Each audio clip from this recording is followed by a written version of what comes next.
जीवनाशक विषादीको सुरक्षित प्रयोगको बारेमा पढ्दैछु आज चाहिँ। यो चाहिँ बारम्बार सोधिरहेको प्रश्न हो।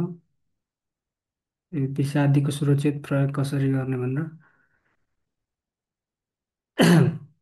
सामान्य सिद्धान्तहरू छन् यसमा। के छ? अनावश्यक रूपमा विषादीको प्रयोग नगर्ने, जथाभावी रूपमा विषादीको प्रयोग नगर्ने, चाहिएको बेला मात्र प्रयोग गर्ने भन्नु खोजेँ होला।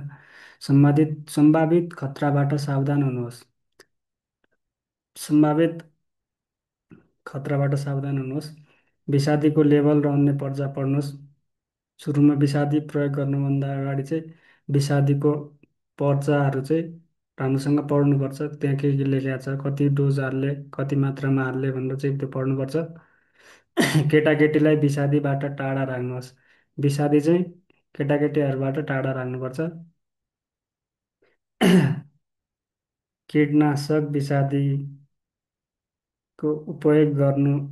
कीटनाशक विषादीको उपयोग गर्नु अगाडि चाहिँ के गर्नुपर्छ त अब? विषादी सुरक्षित ठाउँमा तालाबन्दी गरी राख्नुपर्छ। सुरक्षित ठाउँमा चाहिँ तालाबन्दी गरेर राख्नुपर्छ। विषादी चाहिँ स्प्रे र डस्टर राम्रो अवस्थामा हुनुपर्छ। स्प्रे र डस्टर चाहिँ अब बिग्रेको अवस्थामा हुनु भएन, तिनीहरू चाहिँ लिकेज गराउन सक्छ। उपकरणलाई कम गर्नु अघि काम गर्नु अघि र काम सकेपछि जाँच गर्नुपर्छ। उपकरणलाई उपकरणलाई काम गर्नु अघि र काम सकिएपछि चाहिँ जाँच गर्नुपर्दछ अरे। काम गर्नु अघि चाहिँ अब त्यो राम्रो राम्रो अवस्थामा छ कि छैन भनेर, पछि पनि काम सकेपछि पनि जाँच गर्नुपर्छ अरे। कम घातक सुरक्षित विषादीको प्रयोग गर्नुपर्छ। कम घातक सुरक्षित विषादी भन्नाले ग्रिन कलरमा हुन्छ नि, तिनीहरू चाहिँ प्रयोग गर्नुपर्छ भन्नु खोजेँ। सुरक्षित विषादीको प्रयोग गर्ने रेड लेभल तिनीहरू चाहिँ गर्नु भएन। ग्रिन ग्रिन लेभल विषादीको चाहिँ प्रयोग गर्नु पर्यो। मिश्रण बनाउँदा र छर्दा मिश्रण बनाउँदा र छर्दा चाहिँ सुरक्षात्मक पहिरन लगाउनुपर्छ। जस्तै पुरा बाहुलाको कमिज, लामो पतलुन, जुत्ता वा बुट, चौडा किनारा भएको टोपी, हातमा रबरको पन्जा, मास्क, कृत्रिम के हो उपकरण आदि। यसमा चाहिँ सुरक्षात्मक पहिरन लगाउनुपर्छ भने चाहिँ, जस्तै अब पुरै शरीर ढाक्ने कपडा लाउनुपर्छ। जस्तै बाउ पुरै बाहुलाको कमिज, लामो पतलुन, जुत्ता जुत्ता बुट, टोपी लगाउनु पर्यो, हातमा रबरको पन्जा लगाउनु पर्यो, मास्क लगाउनु पर्यो। चुरोट चुरोट पिउन वा धुम्रपान गर्नु हुँदैन। चुरोट पिउनु वा धुम्रपान गर्नु हुँदैन। छर्ने बेला चाहिँ चुरोट वा धुम्रपान चाहिँ गर्नु हुँदैन भने। किनकि अब त्यो चुरोट पिउने बेलाले सास हामी लिन्छौँ, त्यतिखेर सास भित्रतिर तान्छ नि त, त्यतिखेर इफेक्ट गर्न सक्छ भन्नु खोजेँ होला सायद।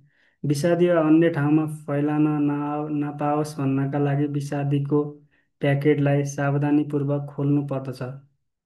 विषादी वा अन्य ठाउँमा फैलन नपाओस् भन्नका लागि विषादीको प्याकेटलाई सावधानीपूर्वक खोल्नु पर्दछ। विषादी वा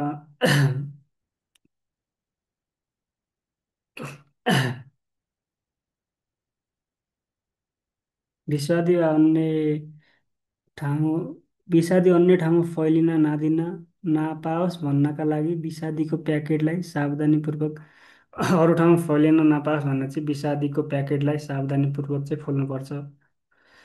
हावाको भाप कम भएको बेला छर्ने गर्नु पर्दछ। हावा लाग्ने टाइममा चाहिँ विषादी छर्किनुहुन्न। बन्द भएको नोजललाई मुखले फोक्नु हुँदैन।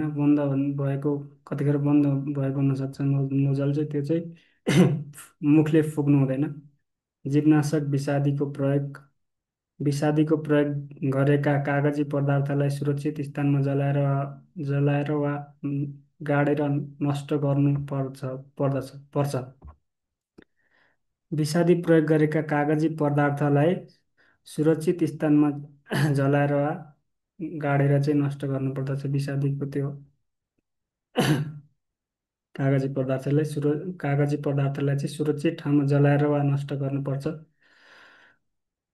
प्रयोग गरिएको भाँडा कम्तीमा 3 पटक साबुन पानीले सफा गर्नुपर्दछ। प्रयोग गरेको त्यो भाँडालाई चाहिँ कम्तीमा 3 पटक चाहिँ साबुन पानीले प्रयोग गर्नुपर्दछ, सफा गर्नुपर्दछ। प्रयोग गरेको स्प्रेयरहरू स्प्रेयरहरू चाहिँ स्प्रेयर ट्याङ्कहरू चाहिँ राम्रोसँग सफा गर्ने। अनि हात मुख राम्ररी साबुन पानीले धुनु पर्दछ। हातमुख चाहिँ राम्ररी साबुन पानीले चाहिँ पर्दछ। उपकरणलाई राम्ररी सफा गरेर राख्नु पर्दछ। उपकरणलाई चाहिँ राम्ररी सफा गरेर राख्नु पर्दछ।